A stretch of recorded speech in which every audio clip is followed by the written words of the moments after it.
નમસ્કાર વિદ્યાર્થી મિત્રો, ધોરણ 9માં ચેપ્ટર નંબર 3 ની અંદર રાસાયણિક સૂત્ર કઈ રીતના લખવા એ છેલ્લો ટોપિક છે આ ચેપ્ટરનો. એની ચર્ચા કરીએ. કોઈ પણ તત્વ છે એનું સંયોજન જ્યારે બનાવવાનું હોય ને ત્યારે એની સંયોજકતા પહેલા તો મહત્વની છે, કારણ કે સંયોજવા માટે એની શક્તિ કહેવામાં આવે, એ સંયોજકતા હોવી જોઈએ. હવે રાસાયણિક સૂત્ર જ્યારે આપણે લખવાનું હોય ત્યારે એના નિયમ પણ હોય. એમનેમ સૂત્ર તો બની ન જાય, સંયોજકતા પ્રમાણે જ સૂત્ર આપણે બનાવવું પડે. એટલે સામાન્ય વસ્તુ એવી વાત કરી લઈએ કે ભાઈ મીઠું છે NaCl, આ મીઠું છે એનું સંયોજન બન્યું હોય. હવે મીઠું તો મીઠું જ છે, નમક જ રહેવાનું છે, પણ આપણે લખવામાં એમાં ભૂલ કરીએ તો આ રીતના લખીએ તો Na2Cl, અથવા આમ લખી નાખીએ તો Na2Cl2. આ એનું બંધારણ ન કહેવાય, બંધારણ તો આ જ છે. આ રીતના સંયોજવા માટે સંયોજક ક્ષમતાઓ. હવે સામાન્ય એવી હું વાત કરી દઉં કે ભાઈ Na+Cl- આ ધનાયન, આ ઋણાયન. તો હવે તમને એ તો ખબર હોવી જોઈએ કે ભાઈ આમાં Na+ એટલે એની સંયોજકતા +1 કહેવામાં આવે, Cl- તો એની સંયોજકતા -1 કહેવામાં આવે. તો જો આ બંને સરખા હોય તો જ એ શું કરે, બંધ બનાવી શકે. હવે માનો કે કોઈની સંયોજકતા +2 છે, એની સામે એના સંયોજવા માટે +2 એટલે કે -2 સામે આયન હોવા જોઈએ કે જે સંયોજન થઈ શકે. હવે માનો કે સામાન્ય ઉદાહરણ એવું હું તમને આપી દઉં કે સોડિયમની સંયોજકતા ઉદાહરણ તરીકે જો 2 હોય તો અહીંયા ક્લોરીનનો 1 અણુ જોડાણ થયું, એની જગ્યાએ ક્લોરીનના 2 અણુ જોડવા પડે, પણ નથી, એવું નથી. એના માટે એક જ અહીંયા સંયોજકતા છે સોડિયમની, તો ક્લોરીનની પણ એક જ રહેવાની છે. જ્યારે સંયોજન છે ધાતુ અધાતુના બંધ બનાવતું હોય ત્યારે પ્રથમ ધાતુની સંજ્ઞા છે એનું નામ લખવામાં આવે. શું કીધેલું છે અહીંયા, ખાસ યાદ રાખવાનું છે આ ટોપિકને, કે પેલા પ્રથમ ધાતુનું નામ લખવામાં આવે તો નામ લખાય, સંજ્ઞા અથવા નામ લખાય. બહુપરમાણુય આયન હોય તો એના દ્વારા જ્યારે સંયોજન બને ત્યારે આયનને શું કૌંસની અંદર લખવામાં આવે, તેથી બહારનો તેનો ગુણોત્તર છે એ દર્શાવી શકાય, એ વ્યવસ્થિત આપણે એની સંખ્યાને આપણે દર્શાવી શકીએ. એના વિશે ચર્ચા કરવાની છે. પેલા આ છે એ કોષ્ટક ખાસ યાદ રાખવાનું છે, તમારી બુકની અંદર પણ આપેલું છે. હાઇડ્રોજન આયન છે, સોડિયમ આયન છે, પોટેશિયમ આયન છે, સિલ્વર આયન છે, એમોનિયમ આયન છે, તો એની જો બધાની +1 સંયોજકતા છે. પછી મેગ્નેશિયમ છે, કેલ્શિયમ છે, ઝિંક છે, કોપર છે, આયર્ન છે, એલ્યુમિનિયમ છે.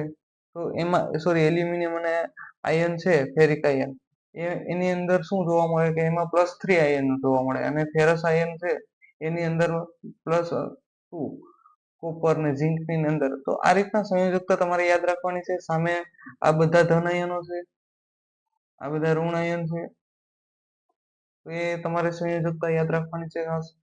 હવે તમને પેલા કીધેલું હતું કે માનો કે કોઈ સંયોજન થાય તો એના નામ પ્રમાણે, તો સોડિયમ હાઇડ્રોક્સાઇડ, સોડિયમ ઓક્સાઇડ તો સોડિયમ ઓક્સાઇડ ની અંદર સોડિયમ પેલા છે તો સોડિયમની પેલા સંજ્ઞા અથવા નામ લખવાનું.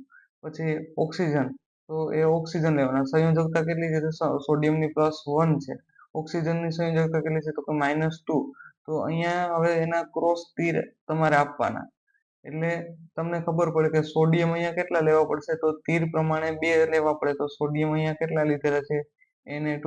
ઓક્સિજન કેટલા લેવા પડે? તો કે 1 લેવું પડે, એની સામે 1 છે એટલે ઓક્સિજન. તો આ રીતના એનું સંયોજન બન્યું. એ જ રીતના સોડિયમ સલ્ફેટ, તો સોડિયમ સલ્ફર, સોડિયમની સંયોજકતા +1, સલ્ફરની સંયોજકતા -2. તીરની નિશાની કરો અને લખો કે સોડિયમ કેટલા આવશે, તો કે સોડિયમ 2 આવશે, અને સલ્ફર કેટલા આવશે, તો કે સલ્ફર 1 આવશે, તો સોડિયમ સલ્ફાઇડ. આ રીતના તમારે સંયોજન બનાવવાનું છે. એલ્યુમિનિયમ ક્લોરાઇડ આપેલ છે, મેગ્નેશિયમ હાઇડ્રોક્સાઇડ આપેલ છે, તો એના આધારે તમે બધા અલગ અલગ સંયોજનો બનાવી શકશો. તમારી બુકની અંદર જે આપેલા છે સ્વાધ્યાયના પ્રશ્નો, એના આધારિત પણ તમે અહીંયા જોઈ શકશો કે તમારા સંયોજનો કઈ રીતના બનાવવાના આવશે. એ વધારાના ઉદાહરણ અહીંયા આપેલા છે. પ્રશ્ન છે બ્લુ પ્રશ્નોના, તો એ જોઈ લેજો એક વખત. ત્યારબાદ આણ્વીય દળ. તો સર આણ્વીય દળ શું છે?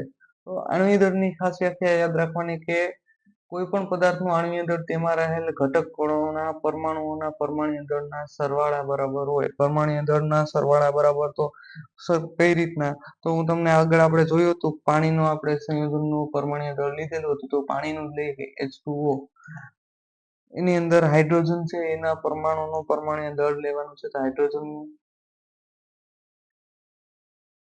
હાઇડ્રોજનનું પરમાણ્વીય દળ તો એ કેટલું છે, તો કે 1 છે. ઓક્સિજનનું પરમાણ્વીય દળ કેટલું છે, તો કે એ 16 છે. એનો પરમાણ્વીય ક્રમાંક છે એ કેટલો રહેશે, પરમાણ્વીય ક્રમાંક છે ઓક્સિજનનો એ 8 રહેવાનો છે. તો અહીંયા એનું પરમાણ્વીય વજન કેટલું છે, તો કે 16. હવે તમને જે વ્યાખ્યા આપી એના આધારે કે કોઈ પણ પદાર્થના આણ્વીય દળ તેમાં રહેલા પરમાણુઓના પરમાણ્વીય દળના સરવાળા બરાબર હોય. તો હવે તમારે અહીંયા યાદ રાખવાનું છે કે હાઇડ્રોજન કેટલા છે, ઓક્સિજન કેટલા છે, તો એના આધારિત થાય. તો પેલા માનો કે હાઇડ્રોજન છે એ હાઇડ્રોજનનો પરમાણ્વીય દળ લખશો. હાઇડ્રોજનનો પરમાણ્વીય દળ આ રીતના યાદ રાખો. અને એને હાઇડ્રોજનની સાથે 2 હાઇડ્રોજનો છે એટલે અહીંયા ડબલ થશે, એના ગુણાકાર 2 થશે ને. અને હવે તમારે શું કરવાનું છે કે એની સામે પાછો તમારો ઓક્સિજનના લખવાના. તો ઓક્સિજન કેટલા છે, તો કે 1 છે. અહીંયા ઓક્સિજનનું પરમાણ્વીય દળ તો આના આધારિત 2 કૌંસમાં 1 આવશે વત્તા 1 કૌંસમાં અહીંયા તમારું કેટલું આવશે 16. તો આના આધારિત તમને મળશે કેટલું, તો કે 18. હવે પરમાણ્વીય દળ છે એને હંમેશા સંજ્ઞા કઈ, તો કે પરમાણ્વીય એકમ યુ વડે આપણે એને દર્શાવીશું. આ સંજ્ઞા યાદ રાખવાની છે તમારે પરમાણ્વીય દળની. યુ આવશે, સ્મોલ યુ. એ જ રીતના સૂત્ર એકમ દળ છે એ પણ જોવા મળે છે.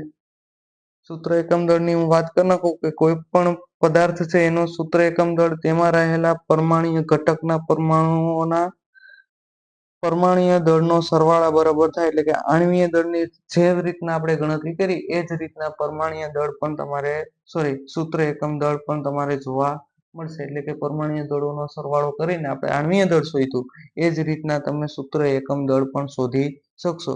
પણ આ સૂત્ર એકમ દળની અંદર ખાસ એક વસ્તુ એ યાદ રાખવાની છે કે અહીંયા તમારે છે એના ધનાયનો અને ઋણાયનો એટલે કે આયનોના ખાસ ગણતરી તમને જોવા મળશે. એ જ રીતના અહીંયા તમને AI જનરેટિવ PDF છે, PPT છે એ તમે જોઈ શકો. એલ્યુમિનિયમ ક્લોરાઇડ, મેગ્નેશિયમ હાઇડ્રોક્સાઇડ કઈ રીતના સંયોજનો બનાવી અને તેનું પરમાણ્વીય બંધારણ બનાવે છે, સંયોજકતા જોવા મળશે. પછી આણ્વીય દળ અને સૂત્ર એકમ દળ બંને જો તમારી સામે છે, તમારી સ્ક્રીન ઉપર એક સાઈડ પાણીનું આપેલું છે, બીજી સાઈડ તમારે સોડિયમ ક્લોરાઇડનું આપેલું છે. વ્યવસ્થિત જોશો તો તમને સમજાઈ જશે કે શું કહેવા માંગે છે. તો અહીંયા તમને આપેલું છે ઓક્સિજનનો પરમાણ્વીય દળ, હાઇડ્રોજનનું પરમાણ્વીય દળ. એ જ રીતના અહીંયા તમારે ક્લોરીન અને સોડિયમની વાત કરીએ તો સોડિયમનો જો પરમાણ્વીય દળ અહીંયા આપી દીધો અને ક્લોરીનનો પરમાણ્વીય દળ આપી દીધો. અને આ રીતના તમે એનો સૂત્ર એકમ દળની પણ ગણતરી કરી શકશો. અહીંયા તમારે મોલ સંકલ્પના આ ટોપિક તમારે સિલેબસની બહારનો છે એટલે તમારે એને અંદર કંઈ જોવાની જરૂર નથી.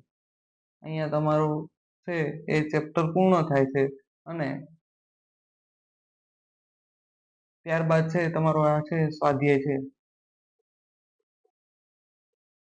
સ્વાધ્યાયના ક્વેશ્ચન તમે આરામથી જોઈ શકશો એટલે તમને આઈડિયા આવશે કે કંઈ ભૂલ તો નથી. જવાબ તમારે પહેલા લખી લેવાના છે ને પછી અહીંયા સ્વાધ્યાય તમારે જોવાનું છે વિડીયો પોઝ કરતો કરતો. તો અહીંયા સુધી રાખું છું. સ્વાધ્યાયના પ્રશ્નો છે એ તમારી સ્ક્રીન ઉપર જોવા મળશે 2-5 સેકન્ડ માટે. એક એક ક્વેશ્ચન જોઈ લેજો. તો લાઈક, શેર અને સબસ્ક્રાઇબ કરવાનું ભૂલતા નહીં.